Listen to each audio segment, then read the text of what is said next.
खोपोली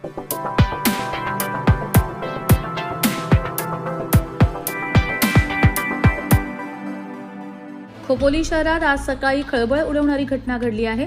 नुकत्याच पार पडलेल्या खोपोली नगर परिषदेच्या निवडणुकीत निवडून आलेल्या नवनिर्वाचित नगरसेविका मानसी काळोखे यांचे पती मंगेश काळोखे यांची आज सकाळी सुमारे 7 वाजण्याच्या सुमारास हत्या झाल्याची घटना समोर आली आहे।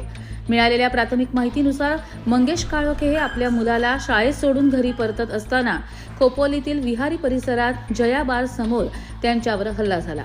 प्रत्यक्षदर्शींच्या म्हणण्यानुसार काळ्या रंगाच्या वाहनातून आलेल्या अज्ञात व्यक्तींनी हा हल्ला केल्याचे सांगितले जात आहे। घटनेनंतर परिसरात मोठी खळबळ उडाली असून माहिती मिळताच पोलीस घटनास्थळी दाखल झाले आहेत। हल्लेखोर सध्या फरार असून त्यांचा शोध घेण्यासाठी पोलिसांनी तपासाची चक्र वेगाने फिरवलेली आहेत। घटनास्थळावरील सीसीटीव्ही फुटेज व प्रत्यक्षदर्शींच्या माहितीच्या आधारे तपास सुरू असल्याचे समजते। या धक्कादायक घटनेमुळे खोपोली शहरात भीतीचे आणि तणावाचे वातावरण निर्माण झाले असून नागरिकांकडून तीव्र प्रतिक्रिया उमटत आहेत। सदरील घटनेचा पोलीस तपास सुरू असून अधिकृत माहितीची प्रतीक्षा आहे।